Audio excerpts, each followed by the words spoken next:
Hello everyone, मेरा नाम है आर्यन और आप सभी देख रहे हैं the Logical Master ji YouTube channel. आपने अभी तक हमारे चैनल को सब्सक्राइब नहीं किया तो सब्सक्राइब करें और नीचे दिए गए बेल आइकन को दबाना ना भूलें। काफ़ी बच्चों ने आज हमारे इंस्टाग्राम अकाउंट जो द लॉजिकल मास्टर जी के नाम से है उस पर मैसेजेस किए और कहा कि भैया जो नेशनल एजुकेशन पॉलिसी आई है 2020 की ऑन 29 जुलाई उससे एक्सप्लेन करो। ये वीडियो आप सभी के लिए है। इस वीडियो को शुरू से लेकर एंड तक पूरा देखें और आई होप आप वीडियो को एंजॉय करेंगे। जो नेशनल एजुकेशन पॉलिसी है उसमें सबसे पहली बात तो यही कही गई है कि जो 6% है इंडिया की जीडीपी का वो अब इन्वेस्ट किया जाएगा एजुकेशन सेक्टर पे।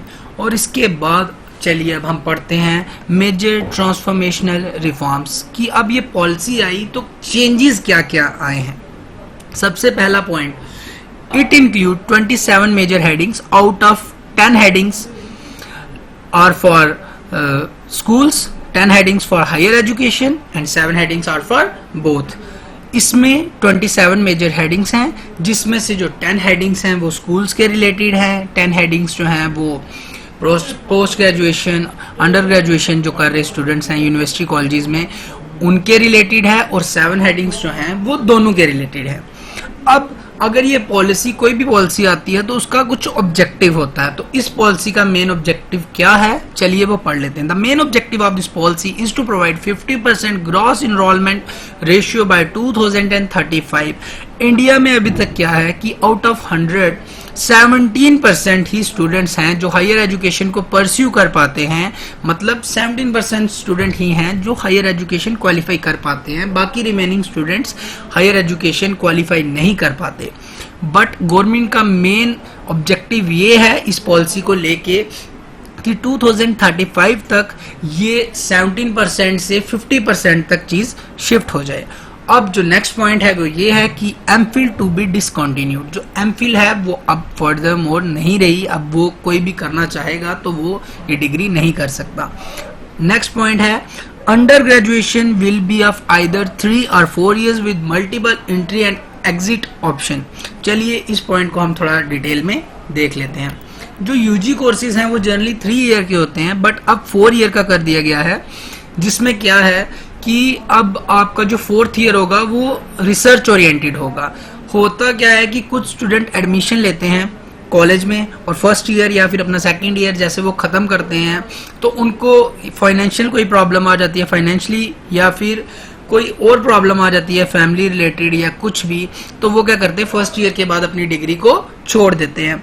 और जब वो वापस आते थे तो उनको आगे स्टार्टिंग से अपनी डिग्री को शुरू करना पड़ता था। बट अब क्या है कि अगर आपने 1 साल कंप्लीट किया और डिग्री छोड़ना चाहते हैं तो कॉलेज आपको 1 year का एक सर्टिफिकेट देगा, जिसके बाद जब आप वापस आएंगे 3-4 साल के बाद कभी भी तो आप आके सीधा डायरेक्ट 7th जो सेकेंड ईयर है उसमें एडमिशन ले सकते हैं।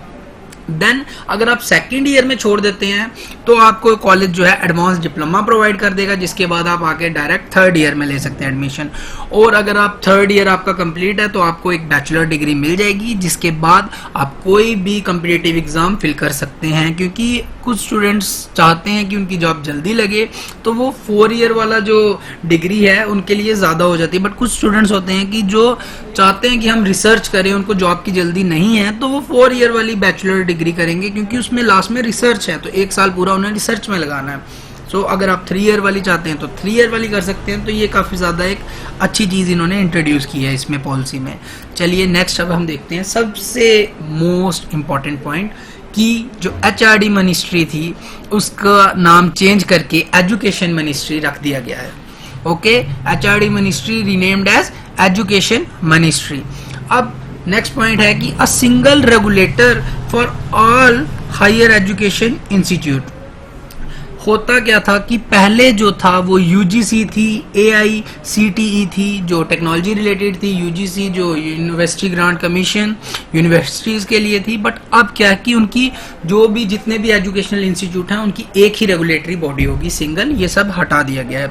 इसके बाद फॉरेन कॉलेजेस इन इंडिया, अब ये फॉरेन कॉलेजेस को अलो किया गया है कि वो इंडिया में आके अपनी ब्रांच खोल सकते हैं, सो दैट जो स्टूडेंट फॉरेन जाते हैं पढ़ने के लिए इंडिया के, अब वो इंडिया में रह के ही अपनी डिग्री कंप्लीट कर पाए।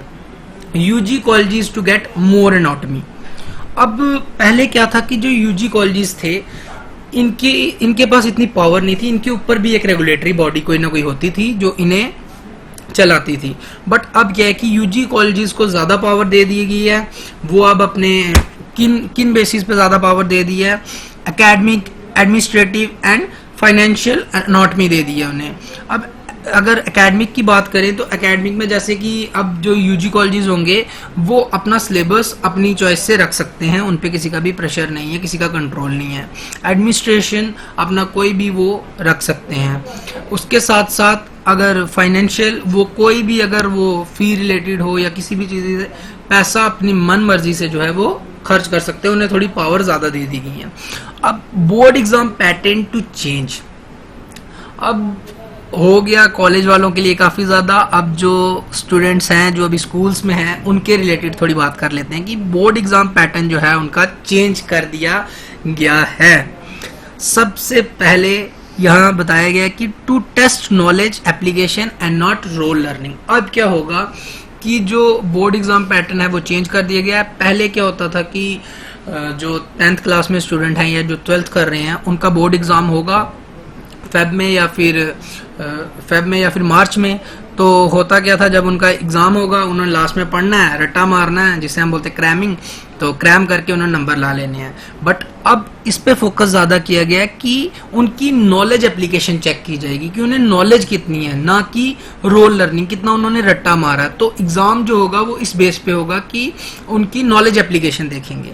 For each subject to test objective plus descriptive exam.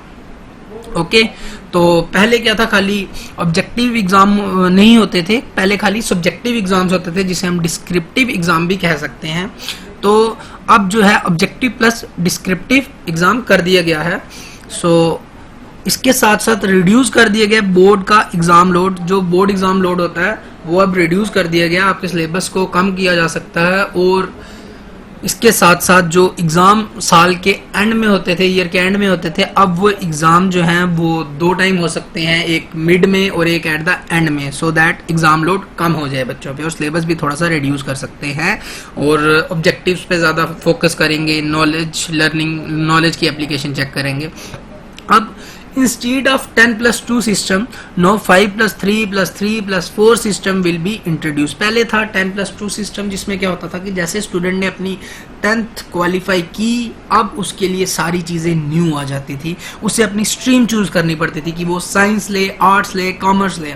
But अब क्या है कि अब न्यू सिस्टम इंट्रोड्यूस हुआ है जिसमें 5+3+3+4 सिस्टम। अब इसमें पहले 5 ईयर आ जाएंगे स्टूडेंट की 2nd क्लास तक, उसके बाद जो नेक्स्ट 3 ईयर आएंगे वो आ जाएंगे स्टूडेंट की 5th क्लास तक, और 5th क्लास तक जो स्टूडेंट्स को उनकी लोकल लैंग्वेज में पढ़ाया जा सकता है ताकि उनको बेटर अंडरस्टैंडिंग हो।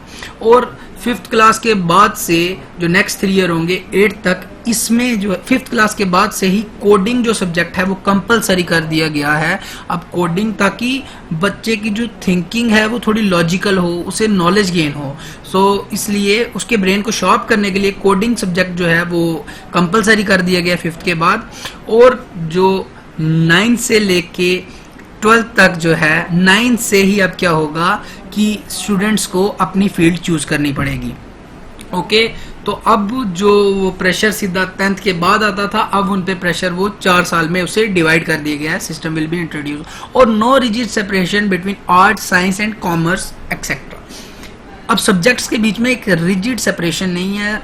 एक बात तो ये कि अगर कोई पहले होता था कि मार्क्स के बेसिस पे कहते थे कि अगर 75% से कम है तो आपको साइंसेस नहीं मिलेंगी, अब ऐसा एज सच कुछ नहीं है, कोई भी स्कूल ऐसा नहीं कह सकता। और अगर एक साइंस का स्टूडेंट है उसे पॉलिटी रखनी है एज अ सब्जेक्ट तो वो रख सकता है। इनके बीच में अब जो पहले रिजिड सेपरेशन थी, साइंस वाला आर्ट्स नहीं रख सकता, आर्ट्स वाला कॉमर्स नहीं रख सकता, कोई सब्जेक्ट नहीं रख सकता उनका, अब ऐसा कुछ नहीं है, जो सब्जेक्ट है वो रखो, ऐसा कर दिया गया है। तो ये भी काफ़ी ज़्यादा अच्छा एक स्टेप है। देन नेक्स्ट जो है कॉलेजेस में और स्कूल्स वगैरह में वर्चुअल लैब्स इस्टेब्लिश करेंगे ताकि जिन कॉलेजेस और स्कूल्स में पूरे इक्विपमेंट नहीं है लैब के, वहाँ पे वर्चुअली जो है वर्चुअल तरीके से जो है वहाँ पे मतलब प्रैक्टिकल हो सके। सो नेक्स्ट जो है वो digitally equipping school teachers and students. अब स्कूल्स, टीचर्स और स्टूडेंट्स को डिजिटली मेथड्स ज़्यादा यूज़ करने को मिलेंगे, और जो टीचर्स हैं वो भी डिजिटली स्टूडेंट्स को पढ़ाएंगे, टेक्नोलॉजी का यूज़ करेंगे, स्टूडेंट्स हैं वो भी टेक्नोलॉजी का यूज़ करेंगे, स्कूल है वो भी टेक्नोलॉजी का यूज़ करेंगे। तो आई होप आपको ये पूरी वीडियो और ये जो पूरी न्यू पॉलिसी आई थी ये क्लियर कट हो। Thanks for watching the Logical Master ji. Bye bye, अभी के लिए इतना ही।